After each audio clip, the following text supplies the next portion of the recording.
Disampaikan oleh WL dan juga kesaksian dari salah satu tim kami, Pendeta Arthur dan juga hamba Tuhan Pendeta Jerry dari Makassar.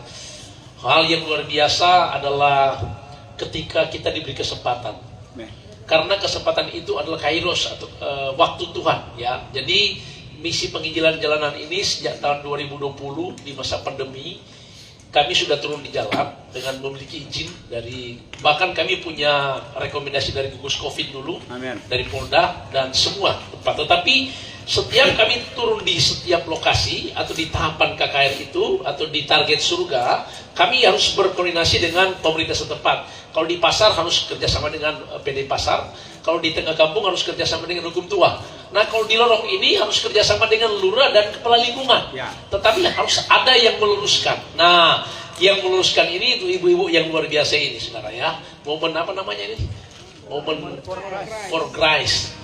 Wanita-wanita yang luar biasa untuk Tuhan Yesus. Amen. Jadi kami, ibu sendiri mengundang, menyampaikan kalau bisa ada di sini. Nah, memang itulah tujuan kami.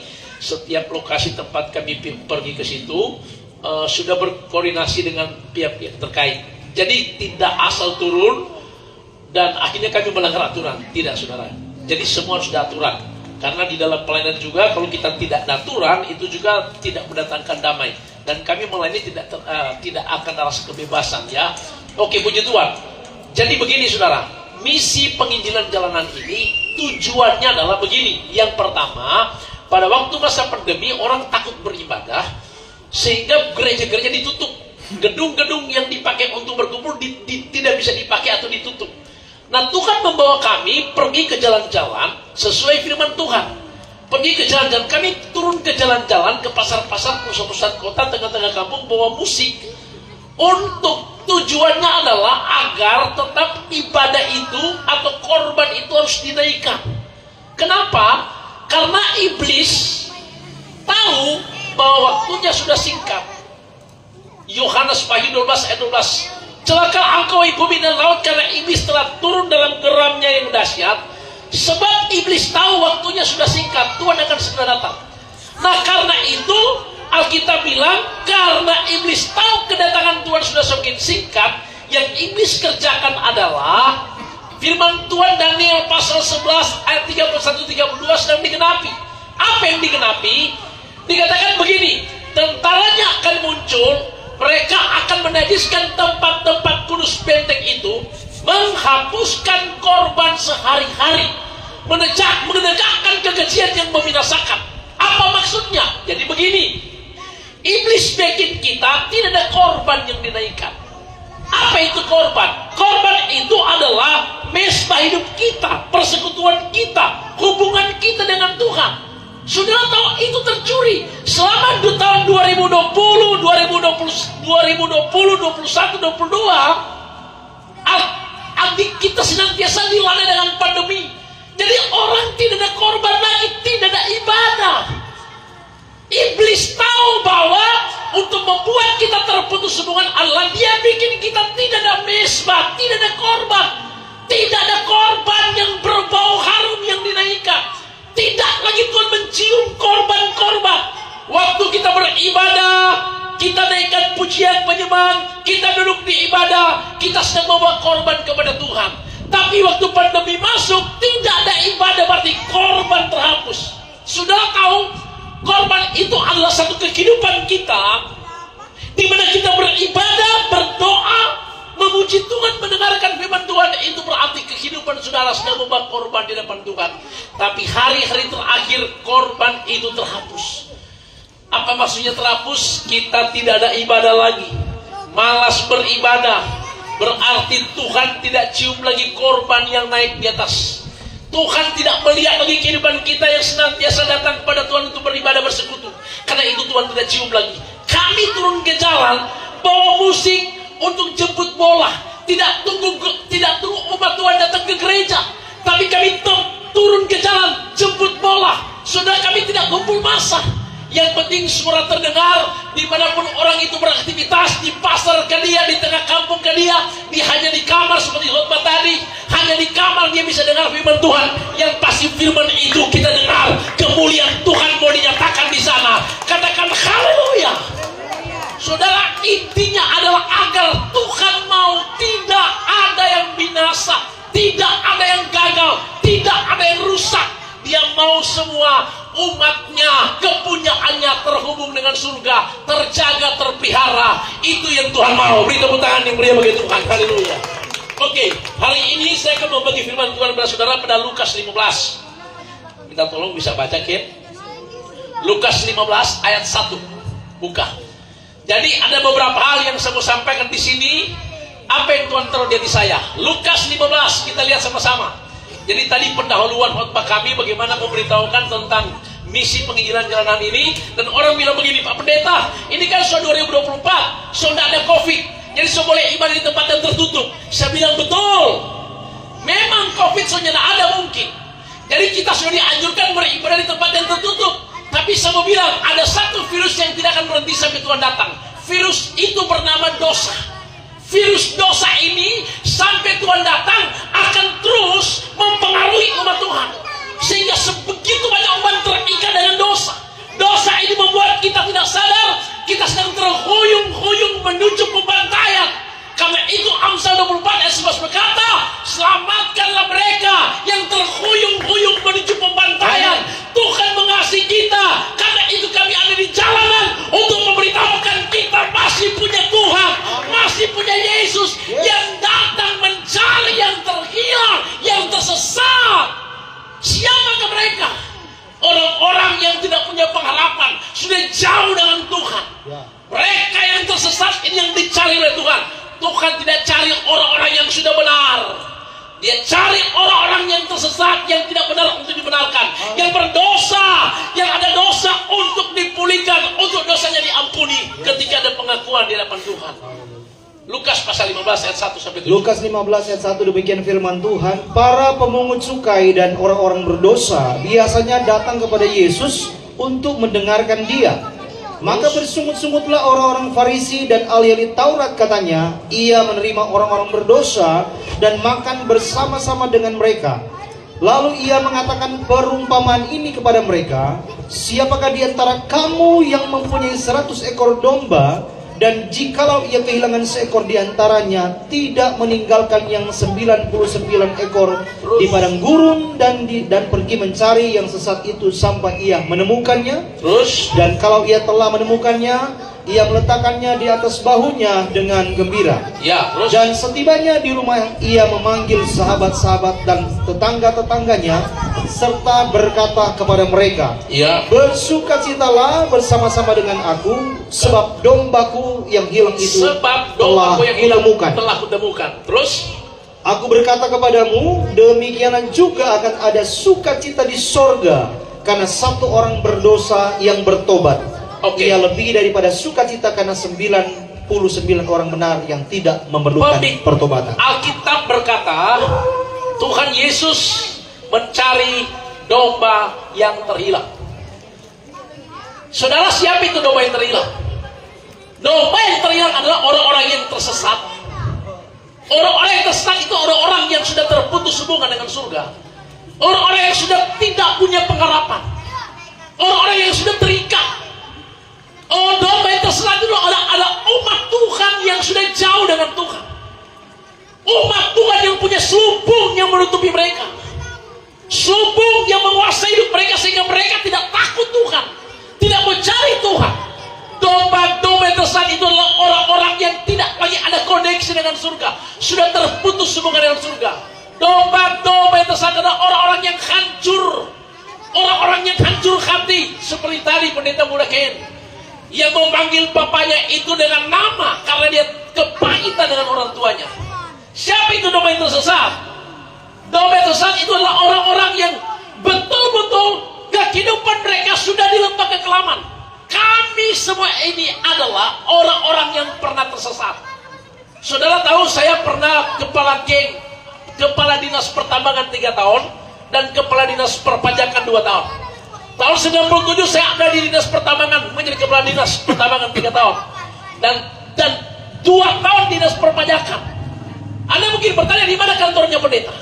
Saya di dinas pertambangan, maksudnya kepala dinas pertambangan itu adalah mantan kepala geng di tambang, jadi kepala dinas pertambangan. Dinas perpajakan mungkin Anda pernah kenal dulu kasus tawuran di Karobasan. Saya tinggal di Karobasan tahun 91. Itu ada kasus tawuran 6 bulan. Saya juga dari sana sekaligus menjadi kepala dinas perpajakan. Maksudnya mantan pajak sana pajak sini. Saya ini orang tersesat seperti domba-domba tersesat. Orang-orang yang diikat oleh tabiat dosa. Tabiat saya itu karena sudah memiliki keahlian bela diri, kungfu dan tenaga dalam. Itu menguasai hidup saya sehingga saya jauh dengan Tuhan. Saya jadi domba yang tersesat. Nah, kita semua domba yang tersesat. Kami semua. Nanti sebentar nanti ada saksian dari mantan nabi pendeta Habil, ya, yang punya ahli bela diri kebal terhadap senjata. Tapi Tuhan tangkap dia. Jadi kami semua adalah orang-orang yang melipuku, orang-orang yang tidak jelas jadi jelas. Kami pernah sama domba-domba yang tersesat. Nah, saya mau beritahu, Tuhan Yesus datang mencari domba yang tersesat itu. Saya pelajari ada 3 hal yang membuat kita semua bisa menemukan kasih Kristus. Artinya begini, kasih Kristus itu datang dengan 3 cara. Kasih Kristus itu datang dengan 3 hal. Hal yang pertama, Alkitab bilang tadi, dia cari domba yang tersesat. Artinya begini, kalau kami ada di sini, ya mungkin di sini banyak yang tersesat, banyak domba-domba yang tersesat. Tapi mungkin ya, tapi hanya Tuhan yang tahu. Jadi domba tersesat inilah yang mau dicari oleh Tuhan. Siapa dia yang saya sudah bilang tadi, yang sudah jauh dengan Tuhan, yang sudah tidak peduli tentang ibadah, yang sudah tidak takut akan Tuhan, yang sudah terikat dengan selubung yang menutupi mereka, selubung kepahitan, sakit hati, selubung kemarahan, selubung dendam, amarah. Ini semua domba-domba yang tersesat. Tuhan Yesus datang mencari mereka.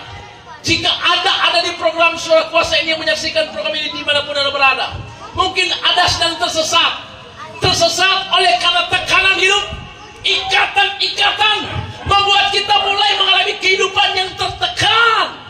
Jadi ada begitu banyak umat Tuhan yang tersesat hari-hari ini. Dengarkan baik-baik, hanya Tuhan kita Yesus Kristus yang berkuasa untuk mencari, mendapatkan, memulihkan yang tersesat. Amen. Karena Alkitab katakan kasih Kristus yang pertama adalah dia mencari. Dia mencari kita semua. Dan kami semua menjadi alat-alatnya Tuhan. Hanya menjadi alat Tuhan untuk datang memberitahukan. Menjadi alatnya Tuhan untuk Tuhan datang mencari. Karena yang menyadarkan orang akan dosa itu adalah cara Roh Kudus. Roh Kudus akan mengisapkan dunia akan dosa. Amen. Kami cuma alatnya Tuhan menyampaikan bahwa masih ada kasih Kristus yang datang kepada kita, mencari engkau yang hilang, yang tersesat, yang tidak berdaya, yang tertekan, dan hidupmu tidak jelas. Dia Tuhan yang mencari. Jadi kasih Kristus yang pertama termanifestasi dengan mencari umat-umatnya yang tidak punya pengharapan. Mungkin Anda bilang, Pak Pendeta, ketika aku dengarkan firman Tuhan ini, sayalah orang yang tersesat karena saya mengalami tekanan hidup, di mana saya melihat suamiku selingkuh, istriku selingkuh, di mana aku melihat rumah tanggaku tidak bahagia, melihat anak-anakku tidak menghormati aku sebagai orang tua, dan melihat anak-anak kepada orang tua, anak-anak berkata, aku tidak bisa lagi punya masa depan karena aku melihat orang tuaku hidup hancur-hancuran, hidup berantakan, mabuk-mabukan tiap hari. Aku melihat orang tuaku tidak beres, makanya aku tidak beres setiap hari. Saudara tahu seperti dikatakan Pendeta Arthur tadi, kami juga melayani di penjara-penjara. Ada satu penjara yang ada di Tomohon, saudara. Penjara itu namanya penjara anak. Di dalamnya, saudara tahu, orang-orang yang masuk di dalam itu adalah umur 13 sampai 15 tahun. Di sana, saudara tahu, yang masuk penjara umur 13, 14, 15. Kami tanya sama mereka, kenapa kau masih anak kecil begini semua masuk penjara? Kasus apa? Kasus pembunuhan. Mereka bilang begini, Pak Pendeta, karena orang tak pernah lihat orang tua bahagia, tak pernah lihat orang tua baku sayang, terus cuma lihat orang tua mabok, terus lihat orang tua baku memakai tiap hari, Pendeta. Jadi orang kasih yang lari dari rumah, lari petrompe oma, jadi anak jalanan. Karena kenapa? Hancur lihat orang tua. Saudara tahu iblis mau hancurkan anak muda lewat dia bikin rumah tangga hancur di mana-mana. Caranya adalah dia bikin rumah tangga hidup dalam perpecahan, perseteruan. Caranya adalah dia mempengaruhi istri berselingkuh, suami berselingkuh, dan akhirnya rumah tangga hancur, generasi hancur. Yohanes 10 ayat 10 berkata, iblis datang untuk mencuri, membunuh, membinasakan, tetapi Yesus datang mencari yang terhilang, memberi hidup dan segala kelimpahan. Amin. Ingat saudara, mungkin orang berkata, Pak Pendeta, untuk sementara kita mau bebas dulu. Untuk bicara neraka, surga itu gampang. Ingat, kita tidak pernah tahu kedatangan Yesus datang kapan, dan kita tidak pernah tahu kematian kita. Tetapi Alkitab mencatat bahwa berjaga-jagalah, waspadalah. Sebab kenapa? Kita tidak pernah tahu trompet akan berbunyi kapan. Itu tandanya Tuhan akan datang kali yang kedua, dan kita tidak pernah tahu kematian kita kapan. Tapi Tuhan cuma ajar, waspadalah, berjaga-jagalah, persiapkanlah pelitamu tetap menyala, dan senantiasa kita harus sadar bahwa kita masih punya Tuhan, masih punya Yesus yang mencari engkau yang terhilang. Haleluya. Dan saudara tahu kasih Kristus yang kedua, pertama termanifestasi dengan mencari yang terhilang. Yang kedua, ketika dia menemukan yang terhilang, dikatakan apa? Dia menggendong, dia memeluk yang terhilang itu. Artinya adalah dia cari orang berdosa supaya bertobat, dia cari orang yang tertindas supaya bangkit, orang yang tertekan supaya bangkit. Dia cari anak-anak Tuhan yang mau berseru dan berkata, Tuhan selamatkan aku. Ini aku Tuhan, aku tidak mampu menghadapi masalah persoalan, tapi aku tahu aku masih punya Yesus yang mampu dan sanggup menyelamatkan hidupku. Setelah dia temukan, Alkitab bilang apa? Dia menggendong domba itu. Artinya ketika Tuhan temukan hidupmu, dia pulihkan keadaanmu. Kami semua hancur-hancur dulu saudara. Saya bertobat karena mendapat penyakit ketakutan. Pendeta Arthur juga begitu. Kami semua orang-orang sadis dan maling buku dulu saudara. Dipakai setan luar biasa dulu. Tapi waktu saya mengalami tekanan, ketakutan, itu cara Tuhan saudara. Jadi kami semua orang-orang yang pernah mengalami keadaan tertindas, tertekan. Tetapi ketika berjumpa Yesus, saya mengalami kelegaan. Amin. Dulu sakit-sakitan, tapi Tuhan ubah. Dia berikan organ tubuh yang baru dari surga. Tuhan memberi organ tubuh luar dalam saudara, memiliki organ tubuh yang baru dari surga. Ketika kau di dalam Tuhan, Tuhan pulihkan keadaanmu. Amen. Tuhan pulihkan rumah tanggamu. Amen. Tuhan memberi masa depan dalam hidupmu. Sakitmu disembuhkan. Amen. Tetapi perlu harga yang dibayar. Ikut Yesus pikul salib, ikut Yesus sangkal diri, mengerjakan keselamatan. Tetapi engkau sudah menerima tiket keselamatan. Dia cari yang terhilang, dia menggendong. Tandanya dia Tuhan, pengasih penyayang. Hidupmu adalah kasih karunia, hidupmu adalah anugerah. Karena itu datanglah pada Yesus. Temukan hidupmu ada di dalam genggaman tangan Tuhan. Artinya temukan statusmu, bukan lagi orang asing dan pendatang, bukan lagi yang akan dibinasakan. Tapi ketika engkau menjadi anak Tuhan, berarti saat itu hidupmu ada di dalam tanggung jawab surga. Katakan sama-sama haleluya. Mazmur 37 ayat 23. Coba tolong cepat baca. Mazmur 37 ayat 23. Ketika hidupmu ditemukan Tuhan, ketika engkau telah dimeteraikan dengan tanah milik kepunyaan daripada Allah. Mazmur 37 ayat 23. Firman Tuhan berkata, Tuhan menetapkan langkah-langkah orang yang hidupnya berkenan kepadanya. Terus, apabila ia jatuh tidaklah sampai tergeletak, sebab Tuhan menopang tangannya. Terus, dahulu aku muda, sekarang telah menjadi tua, tetapi tidak pernah kulihat orang benar ditinggalkan atau anak cucunya meminta-minta roti. Katakan amin. Amin. Ketika engkau ditemukan oleh Tuhan, ketika kami semua dari orang-orang yang hancur, yang dulunya tidak punya pengharapan, yang dulunya akan dibinasakan, ketika Tuhan temukan kami, hidup kami ada di dalam rencana Allah, hidup kami di dalam tuntunan Tuhan, hidup kami senantiasa sudah di dalam ketetapan Allah. Alkitab katakan, aku melukiskan engkau di dalam telapak tanganku, tembok-tembok di ruang mataku. Perjalanan hidupmu diatur oleh Tuhan, setiap langkah kakimu diatur oleh Tuhan.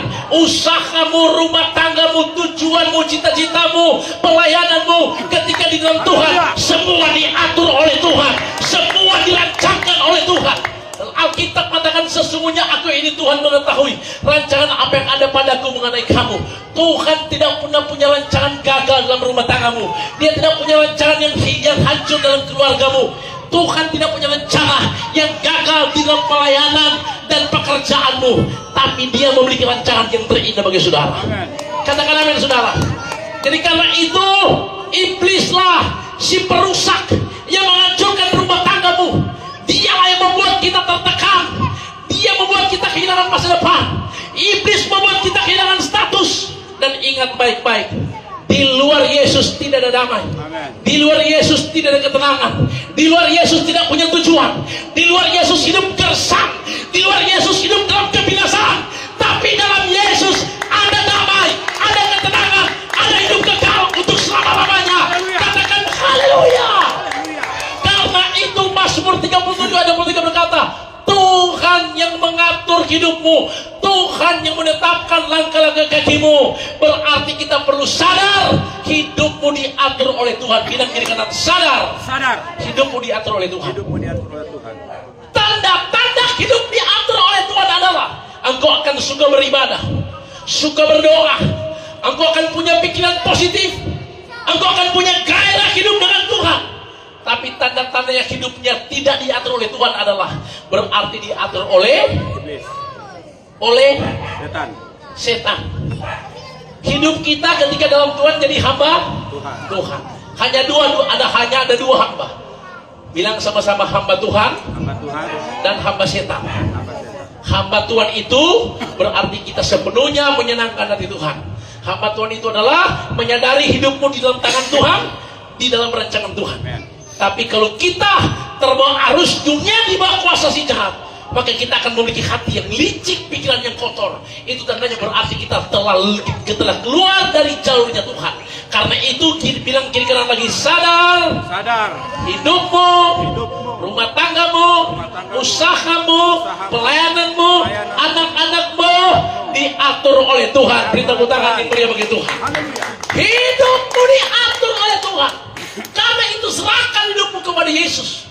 Setelah itu kita harus menikmati hidup ini, hidup yang indah. Kenapa saudara? Karena orang yang menikmati hidup yang indah adalah orang yang tidak setiap hari memiliki pikiran yang tertekan. Tertekan karena utang, tertekan batin karena kata-kata istri, kata-kata suami, tertekan batin karena kata-kata mama mantu, bapa mantu. Tekanan batin itu jangan dinikmati saudara. Nikmati keindahan hidup di dalam Yesus. Bahwa Tuhan itu baik, sungguh baik dan sangat baik buat kita. Namanya Yesus Kristus Tuhan. Katakan amin. Jadi kasih Kristus termanifestasi yang pertama, mencari yang terhilang. Yang kedua, ketika ditemukan, maka dia menggendong hidup kita, memulihkan keadaanmu, menyembuhkan sakitmu, memberi engkau status bukan orang asing dan pendatang, memberi engkau status yang jelas warga surga. Tapi kasih Kristus yang ketiga, tolong baca satu ayatnya, Wahyu 3 ayat 19. Wahyu 3:19 firman Tuhan berkata, barang siapa kukasihi ia kutegur dan kuhajar. Sebab itu relakan hatimu dan bertobatlah. Kalau dia cari domba yang terhilang pasang bunyi, dia cari pasang bunyi lari-lari, dia mau temukan, kita tidak mau digendong, maka kasih Kristus yang ketiga, dia hajar. Bilang sama-sama, jangan tunggu dihajar. Saudara tahu ada orang datang pada Tuhan karena nampak satu-satu. Tuhan, kalau kita sembuh, kita mau bertobat. Saudara tahu kalau sudah begitu, sudah terlambat. Jadi jangan tunggu Tuhan tegur. Karena Tuhan mengasihi kita, karena itu dia hajar, dia peringatkan. Karena itu ada banyak orang bertobat, ada karena sakit parah, ada karena cilaka hampir mati. Itu semua karena Tuhan mengasihi. Artinya Tuhan tidak merancangkan kecelakaan, tapi dia ingatkan kita. Kadang kalau masih keras hati, dia mau tegur, saudara. Nah, saya lihat kekristenan akhir zaman, saudara, bukan domba, bukan kambing, tapi sedombi. Sedombi itu setengah domba, setengah kambing. Itu dia nama Solanut. Hari Minggu ke gereja, Samarin domba, tapi ini samarin kambing. Kenapa sunigot ulang? Karena sumabo. So bagus, tapi masuk gereja pegang Alkitab. So samarin domba, tapi itu di kanan ada pegang rokok. Kiri Alkitab, kanan rokok. Kiri domba, kanan kambing. Di gereja, sampai di gereja dia taruh tuh itu apa namanya puntung rokok di pintu tiang gereja, saudara. Dia masuk di dalam gedung gereja, dia bilang, oh puji Tuhan, haleluya, kau baik. Dia pergi keluar gereja, dia cari tuh puntung rokok. Dia cari orang sopan curi, dia mengambil di muka gereja. Sama nabi tapi puntung rokok, sama nabi. Ini so bukan domba, so bukan kambing, saudara, tapi so serigala, berbulu domba. Tuhan mau tegur orang-orang yang masih keras. Tuhan bukan jahat supaya kita tidak binasa. Saudara tahu kalau dia masih tegur, kita bertobat, kita diselamatkan.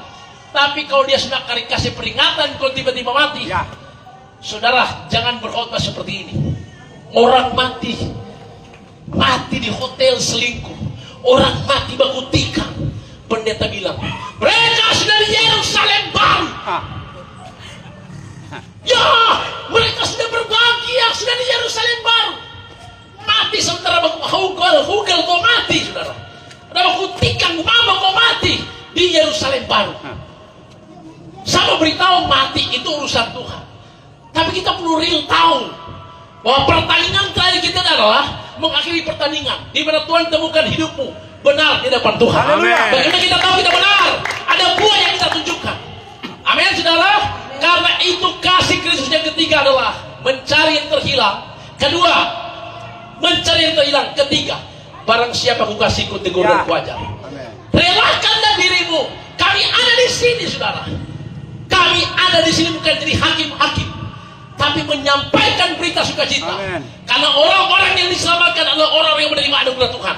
Karena keselamatan hanya datang daripada Yesus Tuhan. Dan kita perlu berjaga-jaga karena kita sedang menunggu kedatangan Yesus datang kali yang kedua. Karena itu sadar dan bertobatlah. Datanglah pada Yesus. Dia Tuhan di kita, juru selamat kita, pengasih penyayang panjang sabar. Dia mencari hidup kita semua. Engkau ada di daerah ini, datanglah pada Tuhan, menyerah total kepada Yesus. Kasih karunia Tuhan akan turun di tempat ini. Tuhan memberkati kita semua. Katakan sama-sama haleluya. Kami akan berdoa buat saudara. Percayalah hari ini firman Tuhan disampaikan. Ada kesaksian tadi, ada kata-kata motivasi tadi. Pendeta hambanya, pendeta Jerry dari bersama rekan yang dari Makassar, pendeta hamba Tuhan, pendeta Arthur, dan juga kami semua tim Raja Wali. Kami ada di sini Tuhan untuk menjadi alat-Mu, menyampaikan isi hati-Mu. Karena kami tahu ada begitu banyak umat-Mu daerah ini yang membutuhkan pertolongan.